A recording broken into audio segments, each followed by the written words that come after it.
La plupart des gens attendent de se sentir prêts pour agir.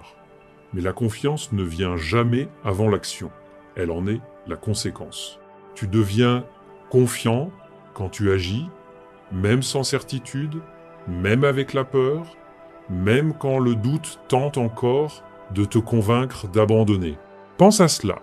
Si tu avais aujourd'hui une confiance totale en toi, qu'est-ce que tu ferais différemment ? Quelle décision cesserais-tu de repousser ? Quel rêve aurais-tu le courage de commencer ? La réponse à ces questions est la carte de ta transformation. Car la confiance en soi n'est pas un don. C'est une habitude mentale construite à chaque choix. Celui qui croit ne pas être capable passe sa vie à chercher des preuves que le monde est contre lui. Mais celui qui décide d'y croire crée ses propres preuves à travers l'action. Pour les stoïciens, cette attitude s'entraîne. Tu peux entraîner ton esprit à penser, agir et te mouvoir avec la même assurance que ceux qui paraissent inébranlables, mais qui ont commencé un jour de rien, exactement comme toi. Aujourd'hui, cette vidéo parle du pouvoir de la confiance en soi. Tu vas comprendre comment changer ta manière d'agir, change aussi ta manière de te percevoir, et comment ce changement silencieux peut transformer complètement la façon dont le monde te perçoit. La première action est simple. Écris ci-dessous. Aujourd'hui, je choisis de me faire confiance. Le simple fait d'écrire est une déclaration de pouvoir. C'est le début de ta nouvelle attitude mentale. Et avant de commencer, je te demande 2 choses. Aime cette vidéo et abonne-toi à la chaîne. Ainsi, ces paroles atteindront ceux qui recherchent plus de clarté. 1,45. Pratique 1. Réécris ton identité. Tout commence par la façon dont tu te perçois.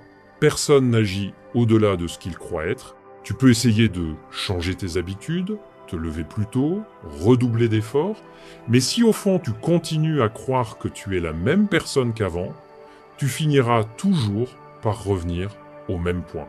La confiance en soi naît de la cohérence, de l'alignement entre ce que tu fais et ce que tu crois à ton sujet.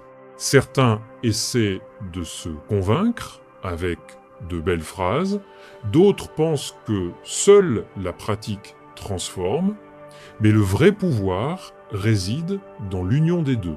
La pensée sans action est une illusion. L'action sans croyance est une usure. C'est pour cela que tant de gens vivent fatigués tout en continuant à se sentir fragiles. Tu peux réussir, tout conquérir, et pourtant te sentir petit, car au fond de toi persiste une voix qui répète toujours le même scénario. Tu n'es pas assez bon, tu échoues toujours, tu ne le mérites pas. Tant que cette voix commande, aucune victoire ne sera suffisante. Ce n'est pas ce que le monde te dit qui te limite, c'est ce que tu te dis à toi-même lorsque le monde se tait. L'esprit est comme un champ de blé. Chaque pensée est un pas. Plus tu répètes une pensée, plus ce chemin s'ouvre.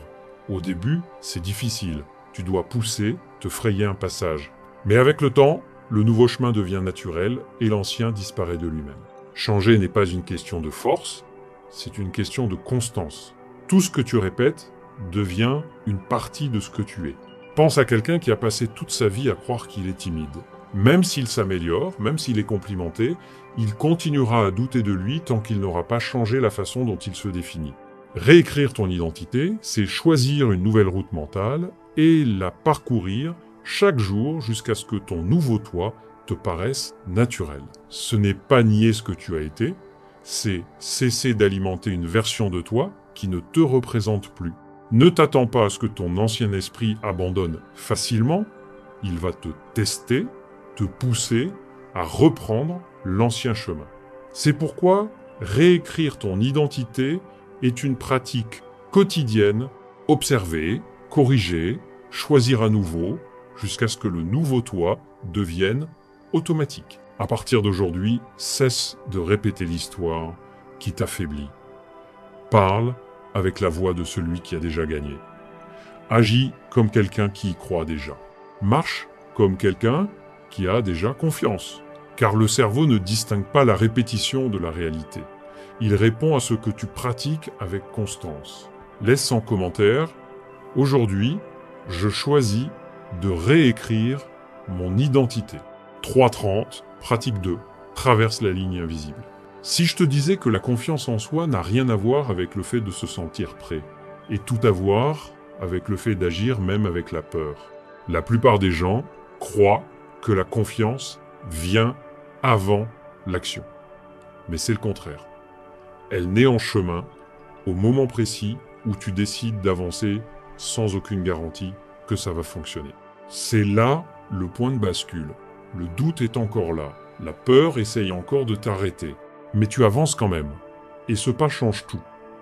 Car c'est à ce moment que la peur cesse d'être le maître de ton histoire pour devenir simplement le décor où ton courage apparaît. C'est la ligne invisible qui sépare la peur de la confiance.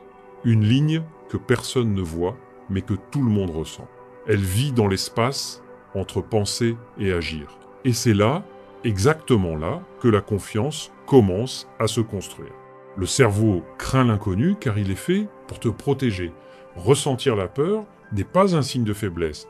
C'est simplement le corps qui te dit qu'il sort de la zone de confort. Mais l'erreur, c'est d'interpréter la peur comme un signal d'arrêt, alors qu'en réalité, c'est le signe le plus clair que tu es en train d'évoluer. Sénèque disait « L'homme courageux n'est pas celui qui ne ressent pas la peur, mais celui qui sait la dominer. » Pense à la première fois où tu as conduit une voiture. Les mains moites, le pied qui tremble, la peur de se tromper. Pendant quelques minutes, tout semble dangereux. Mais après quelques essais, le corps apprend, l'esprit s'adapte, et la peur qui paraissait monstrueuse se révèle n'être qu'une ombre. Et c'est ainsi pour tout dans la vie. La peur se déguise toujours en danger. Mais ce n'est qu'un rappel que tu traverses un territoire nouveau. Et c'est précisément là où la majorité recule que ton pouvoir commence. La confiance ne naît pas dans les jours calmes. Elle se forge dans l'inconfort, dans le pas franchi quand le sol semble encore instable. Et chaque fois que tu traverses cette limite, quelque chose en toi change à jamais. Tu te prouves capable. Tu comprends que le courage n'a jamais été l'absence de peur, mais la décision de ne pas la laisser diriger tes pas. Aujourd'hui, choisis quelque chose que la peur t'a empêché de faire. N'attends pas de te sentir prêt. Fais ce pas, même avec la peur. Laisse en commentaire, aujourd'hui, je décide de traverser la ligne invisible. Si ces pratiques te parlent, abonne-toi à la chaîne, active la cloche pour ne rien manquer. Chaque semaine, nous construisons ensemble cette confiance en soi. 5. Pratique 3. Investis du temps à devenir la personne que tu veux être. La confiance en soi ne naît pas du hasard. Elle naît de l'évolution. Tu deviens confiant quand tu dépasses tes peurs, quand tu comprends tes doutes et que tu te prépares mieux que tes propres limites. Jim Collins disait « Une entreprise est à la taille de la tête de son propriétaire. Cela vaut pour tout. Ta vie est à la taille de ton esprit. Tout ce que tu accomplis à l'extérieur est le reflet de ce que tu construis à l'intérieur. Si tu veux te sentir plus confiant, arrête de chercher des réponses uniquement dans le monde et commence à les renforcer en toi. La confiance est fille de la clarté, et la clarté naît du temps que tu consacres à te comprendre, à t'écouter, à grandir. Sénèque disait « Nous sommes des experts en ce qui ne compte pas et des étrangers à nous-mêmes. » La confiance en soi commence quand tu fais le chemin inverse, quand tu reviens à l'intérieur.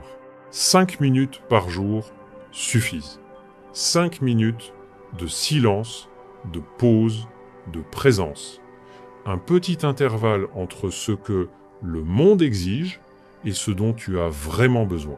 Pendant ce temps, tu te retrouves, tu réalises que la peur qui te paralyse n'est que de la fatigue mentale, que les doutes qui te troublent ne sont que du bruit extérieur. Au fond, il existe une force calme, solide et stable. Ton essence, c'est d'elle que vient la véritable confiance en soi. Quand tu apprends à être bien avec toi-même, le monde cesse de t'intimider. Quand tu te comprends, rien ne te déstabilise. Et quand tu t'écoutes, tu découvres que les réponses que tu cherchais ont toujours été là, attendant que tu fasses silence. Beaucoup pensent que ce temps seul est de l'égoïsme.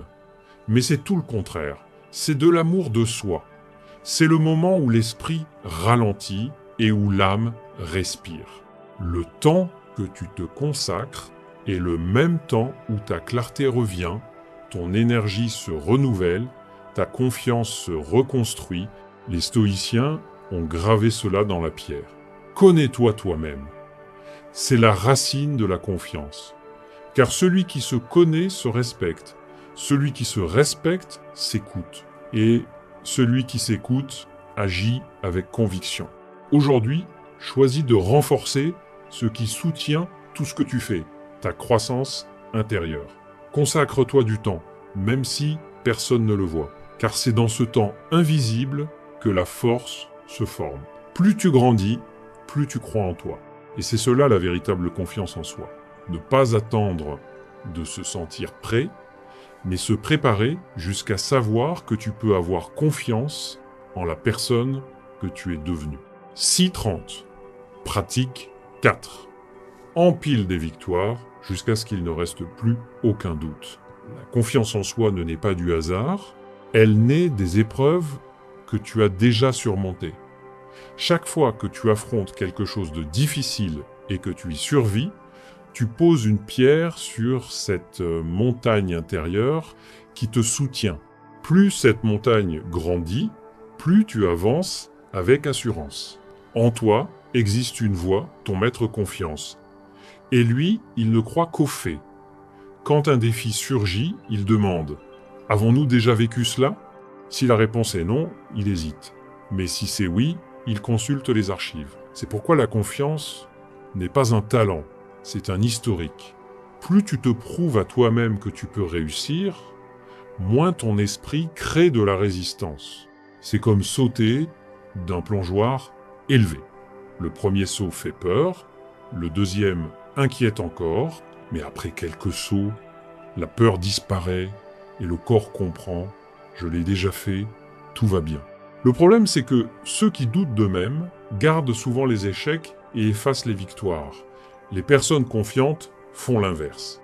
Elles nourrissent la mémoire de ce qui a fonctionné. Elles gardent des souvenirs de courage, de petites conquêtes, de moments où elles sont restées fortes, même en tremblant à l'intérieur. C'est cela qui construit la véritable confiance en soi. La capacité de regarder en soi et d'y trouver des preuves vivantes que tu as déjà été capable, même quand tu doutais. Ton travail est de créer cette montagne de preuves. Et cela commence petit, presque invisible aux yeux des autres, mais puissant pour toi. Parle à voix haute quand tu as envie de te cacher. Regarde dans les yeux quand ton instinct veut fuir. Donne ton opinion, même si ta voix tremble. Ces petites victoires sont comme des pierres posées au sol, discrètes mais solides. Ensuite, augmente le défi. Si tu restes silencieux pendant les réunions, pose une question. Si tu évites la salle de sport parce que tu as honte, vas-y, 15 minutes, puis rentre. N'essaye pas de courir un marathon avant d'avoir fait le premier pas. La confiance grandit comme un muscle. Elle se renforce par la répétition, pas par la précipitation. Et souviens-toi, ne confonds pas progrès et perfection. Il y aura des jours où tu te sentiras incertain, même en répétant quelque chose que tu as déjà bien fait. C'est normal. La montagne se construit avec des avancées et des reculs, mais toutes les pierres font partie du même chemin. William James, le père de la psychologie moderne, a écrit « Crois que tu peux et tu es déjà à mi-chemin. Mais pour croire, il faut des preuves. Et ces preuves ne viennent que de l'action. » Alors construis cette montagne, pierre après pierre, acte après acte, victoire après victoire, parce qu'un jour, quand la peur reviendra, tu lèveras les yeux et tu comprendras que tu as déjà marché sur des terrains bien plus difficiles. Et ce souvenir te soutiendra. 8.15. Pratique 5. Change ce que tu crois. L'esprit est comme une vieille maison.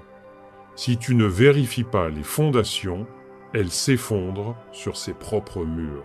Et ce qui soutient la confiance en soi, ce ne sont pas de jolies phrases, mais des croyances solides, celles qui façonnent silencieusement ce que tu crois possible. La première croyance que tu dois changer est celle-ci.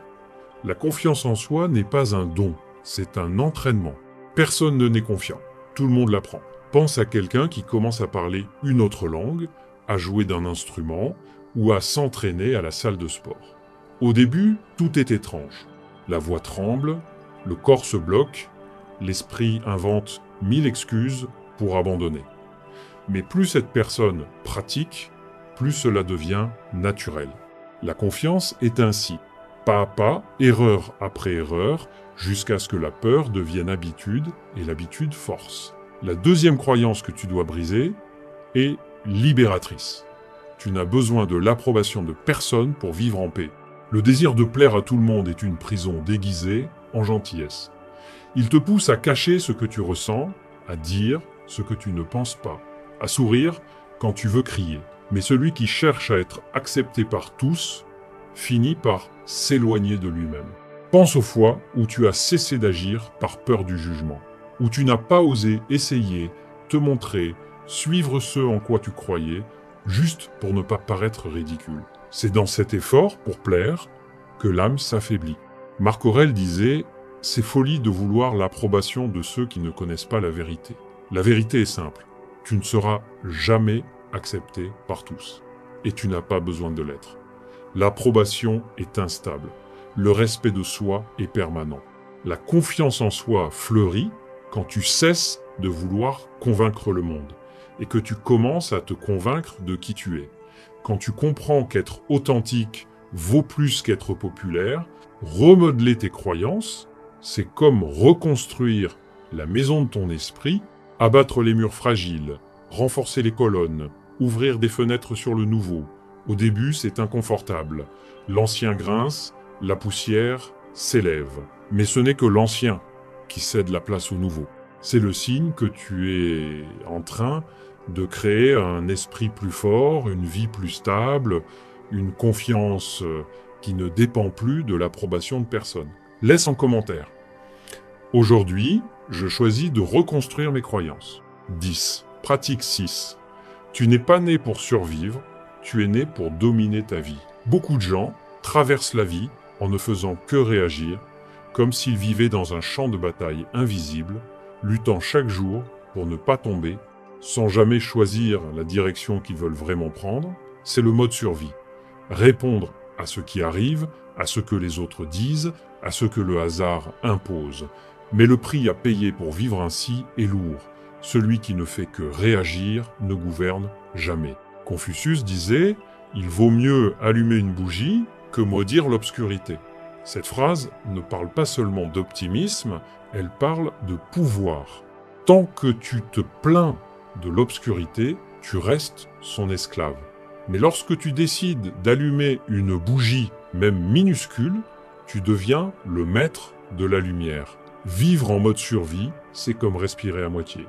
Le corps est vivant, mais l'âme dort.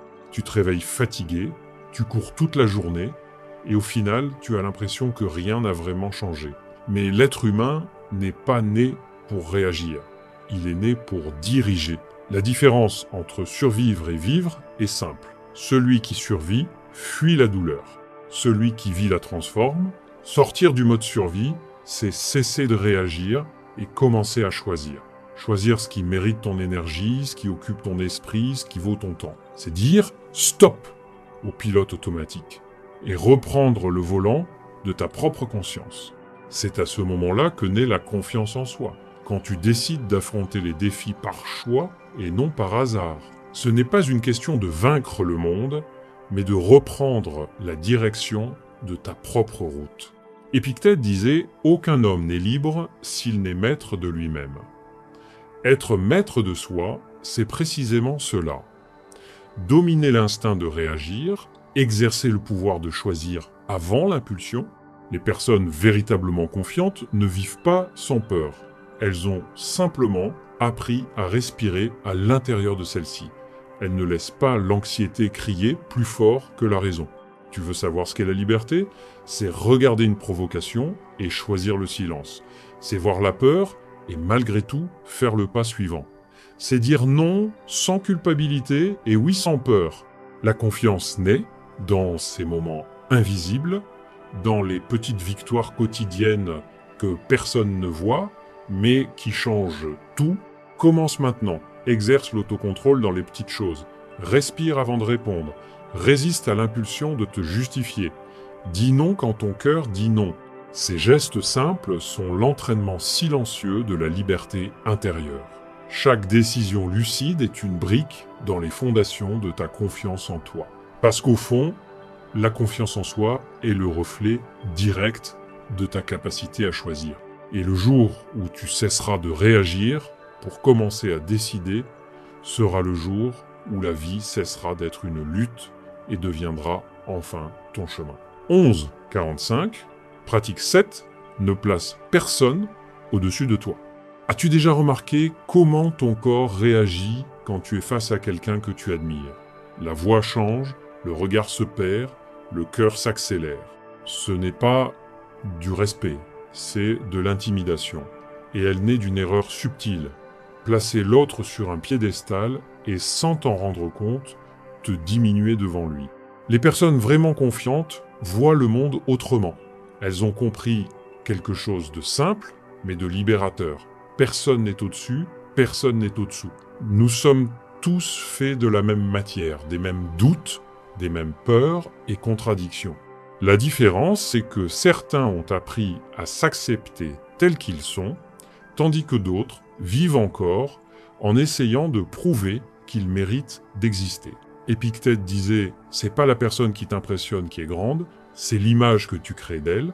Ce qui te paralyse, ce n'est pas la grandeur de l'autre, c'est la taille que tu lui donnes à l'intérieur de ton esprit. Quand tu crois que quelqu'un est inaccessible, c'est toi qui construis la distance qui vous sépare.